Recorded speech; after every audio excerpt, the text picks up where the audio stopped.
What a weekend for Jayson Tatum at this weekend's All-Star Weekend. He unveiled his new shoe. He scored 55 points, setting a new All-Star Game record, and he was awarded the Kobe Bryant All-Star MVP trophy. That, of course, means a lot for Tatum since Kobe is the player he idolized growing up. It's extremely special for me. My first All-Star Game was in Chicago in 2020 when they renamed the MVP after him. And I remember telling myself that day that, I got to get one of those before I get done. And, to be able to wear my signature shoe today and break the record and, take home this award of somebody that, I idolized, it's a hell of a day. All right, we're bringing in Eddie House and John Tomase to talk about Tatum's hell of a day. Eddie, tell us from the player's perspective, why does this matter? Why does Tatum's performance last night in the All-Star Game, it's such a big stage for your league, why does that matter? Well, it matters because everybody was trying to get it. Whoever was out there, believe me, if LeBron didn't get hurt, he was going to get it. Early on, you could tell he was trying to go get it. Donovan Mitchell was trying to go get it. Jaylen Brown was trying to go get it. And for you to be the one to get it, it does matter in that circle, right? But then also, let's not even talk about that part. What the money you about to get? He got his signature shoe, right?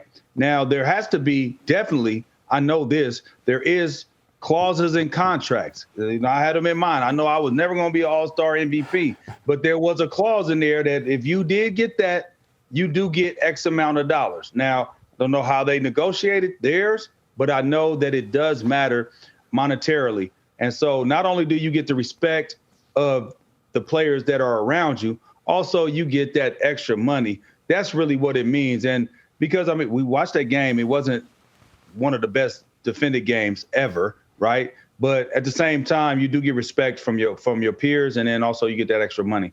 Yeah, there's respect involved, John. There's clout involved. But this is something you're hot on, too. What Eddie mentions there, there's a financial component to this and a building of a brand component to this, right? Yeah, the thing that jumped out to me was Tatum was viewed in that game as one of the guys in the league. You saw him and LeBron doing the dueling self alley-oops off the backboard early in the game. You saw LeBron paying a lot of attention to Tatum. And to me, it felt like this was sort of the league saying Tatum is one of the guys. We already knew that, but this really put it into focus. And if you want Jayson Tatum to be here a long time, you need to be able to prove to him that he can be everything he wants from that brand and marketing perspective in a Celtics uniform.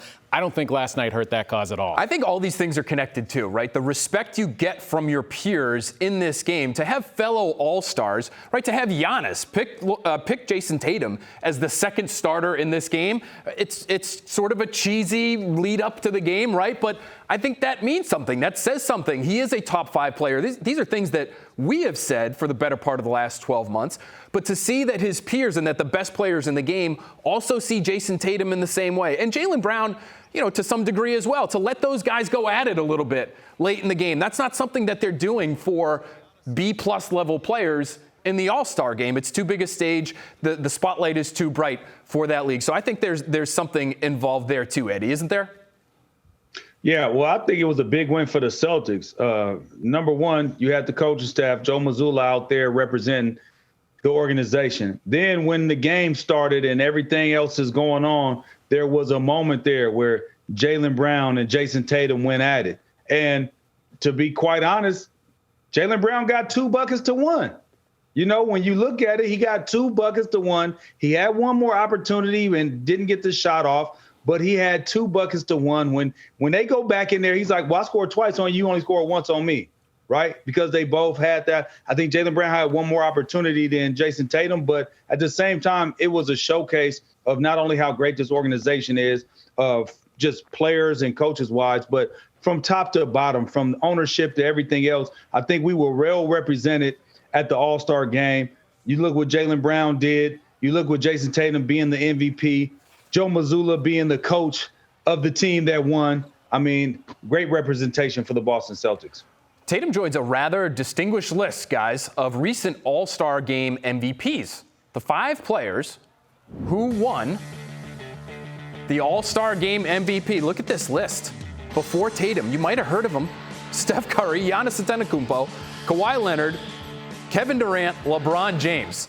And those 5 have combined for 13 titles. So to me, when you're building a resume, Tomase, obviously that has to be at the top of the list, and that should be what Jayson Tatum is focused on. But getting this All-Star Game MVP, to me, is checking a significant marker off, even if we don't necessarily care about the game. Eddie talked about there's no defense in that game. It's a little bit of a rough watch. But checking that off the list, to me, is a resume builder. Absolutely. When I was a kid, I wanted Larry Bird to win one, and he finally did in, 82 or 83, whatever year it was, and that mattered. It certainly mattered to the little fan in me. I'm sure it matters to Celtics fans now. And I think going beyond the Tatum part of it, I just want to rewind to the Jaylen Brown part just a little. The fact that the 2 of those guys were this duo on the floor in the All-Star game, and they basically had a spotlight on them for multiple possessions. I think that kind of spoke, and Eddie touched on this, it spoke to the idea of this is a Celtics team. It's not just Jayson Tatum. And so I think there was a Jaylen Brown component to this weekend, too. Yeah, let's get to some sound here from Jaylen Brown, because he had some really interesting comments before the game about his role on the Celtics and how he meshes with Jayson Tatum. Here's Jaylen Brown. It takes sacrifice, on my behalf, it's definitely a lot of opportunities that, you can be a guy, but the ultimate goal I think for me and Jayson has always been to win games. Throughout my career, I've learned to be and play the role that's been needed for me to play. And I think that's a part of why the success has been able to happen, being able to humble yourself and be like, yeah, I know I could be something somewhere else, but it's no problem being a great team guy and winning here in Boston. There's Jaylen Brown talking about openly about how he's sacrificing to allow Jayson Tatum to be the number 1 guy. Do you think he's okay with being second fiddle to Jayson Tatum? Yeah, and I think it is something to also being a guy that's winning, and he is something. He's a big part of what this team does. Right? He's not a player that's just out there getting in where he fit in. And, when Jayson passed me the ball, I'll make something happen. No, he makes a lot of things happen on his own, offensively, defensively. He makes plays for other players as well.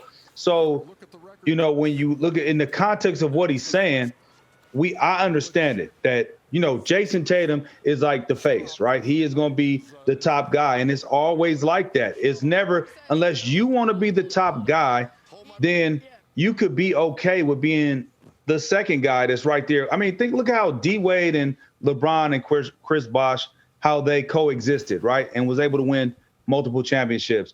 Look at how Kevin Garnett, Paul Pierce, and Ray Allen were able to sacrifice egos and all those things to get a championship, to play for multiple championships. So it's nothing wrong with that. It's not a slight on that. He understands how good he is. He's an all-star, a well-deserved all-star. He is a big part of what the Celtics do. So when you look at it, it's no slight that, yeah, Jayson Tatum is out here balling and he's the face. But right there, he won't be as great as he is if I'm not as great as I am. And that's the old Ubuntu. That's where we all go back to Ubuntu. And that's why it's a great way to live. It's a great philosophy. And I think that's a way of him embracing it and saying Ubuntu without him actually saying Ubuntu. And there's this. He might be a pretty highly paid second banana to Jayson Tatum's number 1 if they can max him out in the near future here, Jaylen Brown, that is. Eddie House, thanks so much. Check out the latest Celtics Talk podcast. Great podcast. You can scan the QR code on the screen right now or find it on your favorite podcasting app or on YouTube. It's presented by 24autogroup.com.